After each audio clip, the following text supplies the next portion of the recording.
जंगल में गर्मियों का मौसम था। बारिशें ना होने के कारण इस साल गर्मी तो कुछ ज्यादा ही पड़ रही थी। पूरे जंगल में बस वही एक बड़ा पेड़ ऐसा था जिसके पत्ते बहुत ज्यादा थे। ज्यादा पत्ते होने के कारण उस बड़े पेड़ की छांव भी बहुत ठंडी थी। उस पेड़ की छांव तो ऐसे ठंडी थी जैसे एसी की ठंडी हवा।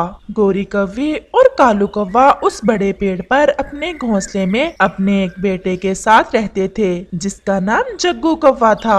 वो कौवे उस पेड़ पर अकेले ही रहते थे। वो किसी और पक्षी को उस पेड़ पर अपना घोंसला ना बनाने देते थे। जो भी पक्षी आता वो उसे भगा देते थे। कालू जी, अब गर्मी बढ़ गई है। अब तरह तरह के पक्षी आएंगे हमारे पास इस पेड़ पर घोंसला बनाने के लिए, परंतु हमने किसी को भी यहाँ टिकने नहीं देना। जो भी आए उसे भगा देना है।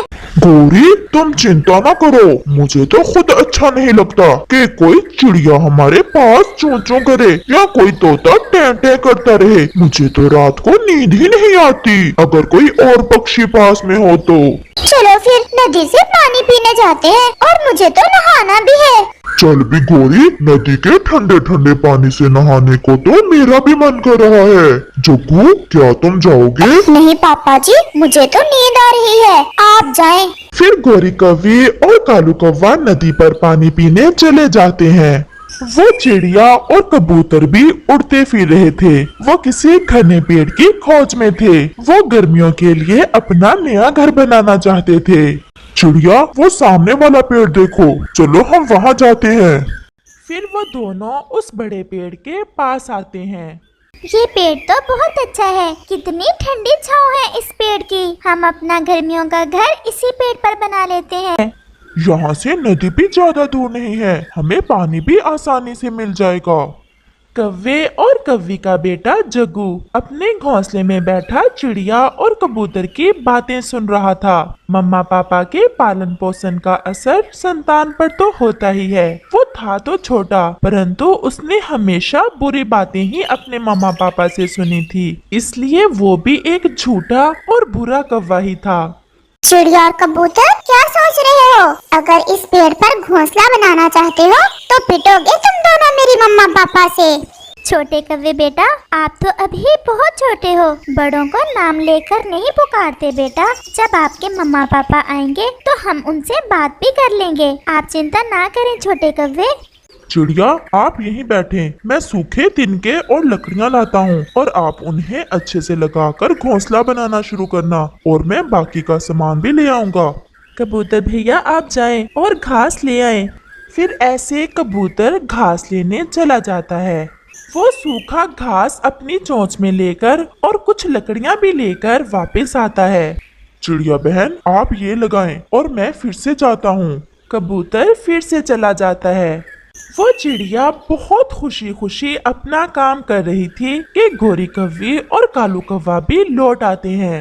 अरे अरे ठहरो छोटी चिड़िया, ये क्या पाप कर रही हो तुम? कवि जी, मैं और कबूतर अपना अपना घर बना रहे हैं। इस पेड़ की छांव बहुत ठंडी है, हमें अच्छा लगा ये पेड़।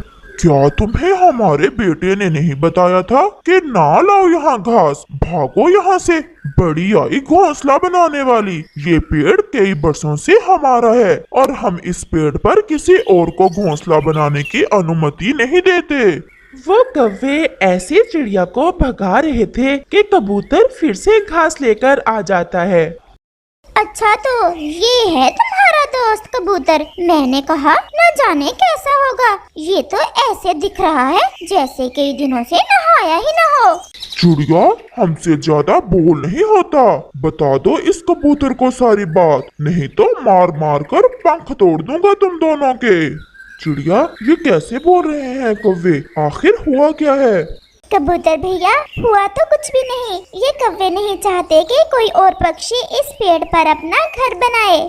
देखो कौवे और कौवी, हम अच्छे पक्षी हैं और हम तुम्हारे अच्छे पड़ोसी बनकर रहेंगे। इतना बड़ा पेड़ है, तुम्हारा क्या जाता है? बना लेने दो हमें भी यहाँ अपना घर। मिलजुल कर रहने में ही हमारी बेहतरी है, और पड़ोसी दुख सुख में एक दूसरे का साथ भी देते हैं। एक बार कहा ना, भाग जाओ। अगर अब ज्यादा चूचूंगी तो छोड़ेंगे नहीं। चलो कबूतर भैया, ये कौवा और कौवी तो समझने वाले नहीं, हम उस साथ वाले पेड़ पर जाते हैं। फिर वो थोड़ा दूर साथ वाले पेड़ पर जाकर बैठ जाते हैं। चिड़िया, यहाँ तो धूप है और इस पेड़ के पत्ते भी तो ज्यादा घने नहीं है। कबूतर भैया, दोपहर को जब ज्यादा धूप होगी तो हम नदी के पास ठंडी छांव में चले जाया करेंगे। जगह ठीक है, सुरक्षित भी है, हम यहीं अपना घर बना लेते हैं। और फिर वो दोनों वहाँ अपना घोंसला बनाना शुरू करते हैं। ऐसे ही शाम हो जाती है। चिड़िया और कबूतर भी अपना नया घोंसला बना लेते हैं। कबूतर भैया, चलो अब हम नदी से पानी पी आए और रात के लिए खाने को भी कुछ ले आए। फिर ऐसे चिड़िया और कबूतर नदी की दिशा में चले जाते हैं। बड़े आए हमारे पड़ोसी बनने। अब जैसे जैसे गर्मी आएगी, इन जैसे कई आएंगे हमारे पड़ोसी बनने। हमें नहीं जरूरत किसी भी पड़ोसी की। कबूतर, बहुत जालिम है वो कौवा और कौवी। चिड़िया, मैं तो चुप कर गया कि लड़ाई करने में कोई फायदा नहीं। ऐसा नहीं है कि मैं उनसे डर गया था। हमें लड़ना भी नहीं उनसे। गर्मियों के 2-4 दिन गुजार कर हम तो वापस अपने पुराने घरों में लौट जाएंगे। चलो चिड़िया, अब रात भी होने वाली है। फिर चिड़िया और कबूतर नदी से उड़ते हैं। कालू जी, क्यों ना हम मेरे मैके वाले जंगल जाएं? माँ के घर के पास में बड़ा पेड़ है आम का, जिसके आम बहुत मीठे होते हैं। आम तो खाने को मेरा भी बहुत मन कर रहा है। मम्मा मैं भी जाऊंगा साथ। नहीं जग्गू बेटा, आपको अभी अच्छे से उड़ना नहीं आता। जब अगली बार जाएंगे तो फिर अपने जग्गू को लेकर जाएंगे साथ। तो फिर मेरे लिए नानी अम्मा के जंगल से आम लाना ना भूल जाना। आम तो हम ले ही आएंगे अपने जग्गू के लिए। रात भी गहरी हो जाती है और वो सब सो जाते हैं। थोड़ा दूर चिड़िया और कबूतर भी अपने नए घर में सो रहे थे। दूसरे रोज जैसे ही सुबह होती है, कालू और गोरी दूसरे जंगल जाने की तैयारी करते हैं। जग्गू, मीठे मीठे आम लाऊंगी मैं तुम्हारे लिए, परंतु घर से बाहर नहीं जाना। एक तो बाहर बहुत गर्मी है, दूसरा अभी आप बहुत छोटे हो, अभी आपको अपनी रक्षा करनी भी नहीं आती। फिर कौवा और कौवी दूसरे जंगल निकल जाते हैं और जग्गू अपने घोंसले में सो जाता है। चिड़िया, आज क्यों ना पहाड़ों की दिशा में जाएं? हम ऐसा ही करते हैं। इस पेड़ पर तो थोड़ी ही देर में धूप आ जाएगी। हम दोपहर भी पहाड़ों पर ही गुजारेंगे और शाम को ही लौट कर आएंगे। जब चिड़िया ऐसे बात कर ही रही थी तो चिड़िया का ध्यान सामने कौवे और कौवी के घोंसले पर जाता है, जहाँ एक सांप कौवे के सोए हुए बच्चे के पास बैठा हुआ था। वो सांप तो उस छोटे कौवे को खाने ही वाला था। कबूतर, वो देखो सामने कौवे के घोंसले में सांप है। जल्दी चलो, हमें उस सांप से बचाना होगा उस छोटे बच्चे को। फिर चिड़िया और कबूतर वहाँ जाते हैं और उस सांप का ध्यान बिठाते हैं। भागो भागो जालिम, ये बच्चा तो अभी बहुत छोटा है, तुम्हारा तो पेट भी नहीं भरेगा। और चिड़िया पीछे से अपनी छोटी चोंच से उस सांप पर हमला करती है। वो छोटा कौवा भी उठ जाता है। चिड़िया आंटी, मुझे बचा ले। कबूतर अंकल, मुझे बचा ले, ये सांप मुझे खा जाएगा।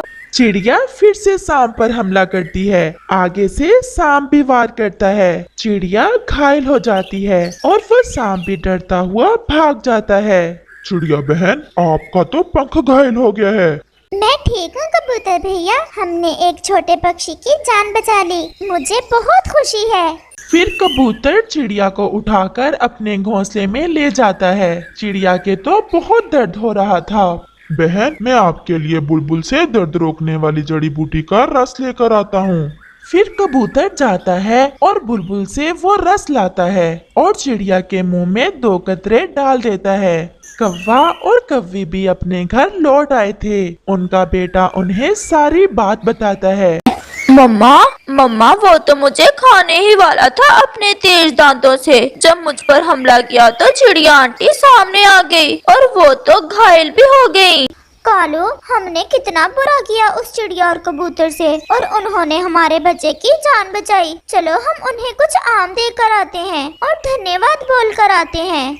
फिर वो चिड़िया के पास जाते हैं ये कुछ आम आप रख लें और हमें माफ कर दें। हमारी आंखें अब खुल गई हैं। अच्छे पड़ोसी मिल जाने से सच में जिंदगी आसान हो जाती है। आपका बहुत बहुत धन्यवाद। अगर आप ना होते तो हमारा बेटा तो आज मर गया होता। और कल हम अपने वाले पेड़ पर ही आपका घोंसला बनाएंगे और हम सब मिलजुल कर रहेंगे। ऐसे फिर वो सब मिलजुल कर रहते हैं और एक दूसरे की मदद करते हैं।